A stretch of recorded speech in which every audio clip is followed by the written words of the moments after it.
السلام عليكم أصدقائي، شلونكم؟ شخباركم؟ يا رب تكونون الكل بخير وصحة وسلامة. وجيت اليوم وياكم بوصفة جديدة اللي هي طريقة عمل حلاوة التمن بناء على طلب أحد المتابعين، وكلكم تدللون وخليكم ويا الوصفة للنهاية. وتقدرون تستخدمون أي طحين تمن، إن كان تمن حصة أو تمن بسمكي أو تمن عنبر، فأني راح أستخدم طحين تمن جاهز اشتريته من السوق. وهنا أنا أول ما راح أبدي أخلي الزيت ما يقارب نص كوب من الزيت مع كوب من دقيق التمن أو طحين التمن مع مكيالتين من الحليب الطوز، وأخلطهم سوا وأحمسهم بالزيت. أكو ناس تسويها بالزبد وأكو ناس تسويها بالدهن، بس أني حبيت اليوم أسويها بأبسط المكونات اللي متوفرة بكل بيت. وأبقى أحمسهم إلى أن تطلع ريحة الحليب وريحة الطحين ويصيرون بهذا الشكل السائل إلى أن ينطوني اللون الجوزي.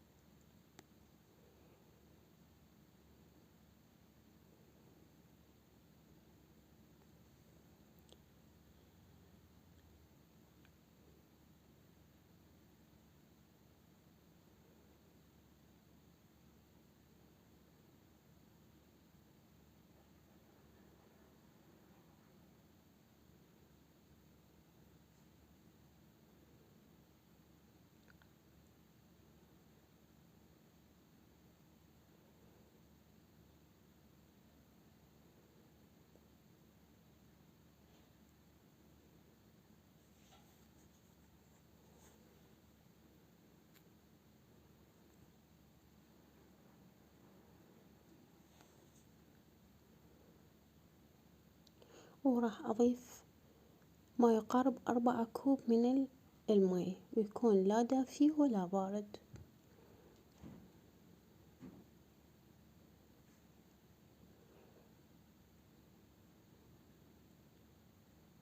يعني للكوب الواحد من الدقيق 4 كوب من المي.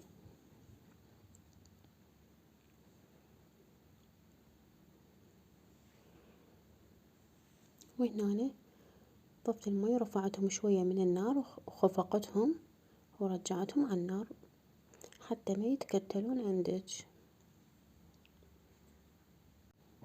وبعد ما خفقتهم وراحت كل التكتلات ضفت الشكر أو السكر، ما يقارب كوب ونص من الشكر. وإذا ردوا يعني أكثر من هاي الكمية لازم تضافون كل المقادير، وتبقون تخفقوها باستمرار حتى لا تتكتل عندكم. وبهاي المرحلة نقدر نتذوقها ونشوفها إذا كانت الحلا مالتها طبيعية أو لا. ونبقى نخفقها بهاي الطريقة إلى أن يذوب كل الشكر أو السكر.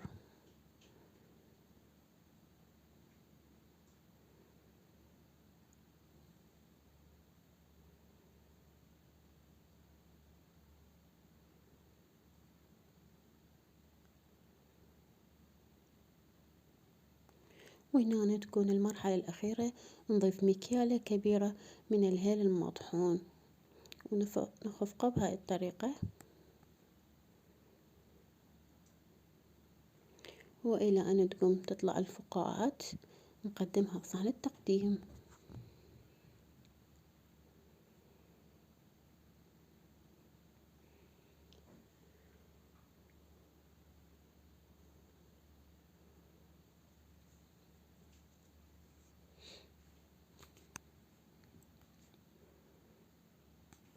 وهنا بدينا نخليها بصحن التقديم.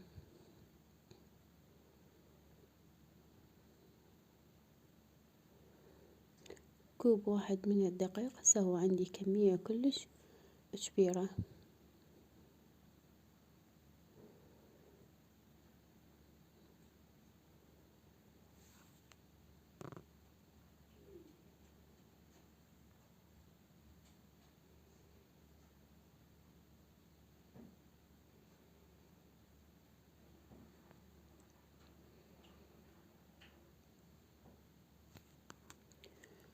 وهنا أنا بعد ما خليتهم بالصحونة راح أبدي أزينهم بالفستق الحلبي،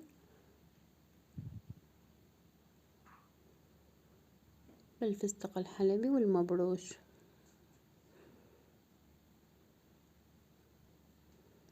وهنا بديت أخلي مبروش جوز الهند، وأتمنى منكم تجربوها.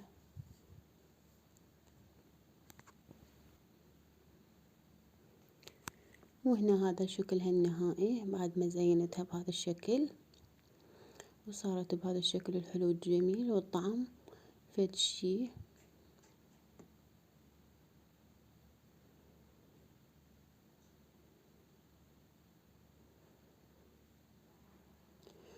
وإلى هنا حبايبي أختم فيديو اليوم وياكم، ولا تنسوني باللايك والاشتراك ودعم القناة، هذا الشي يحفزني أكثر وأكثر أنزل لكم فيديوهات أكثر.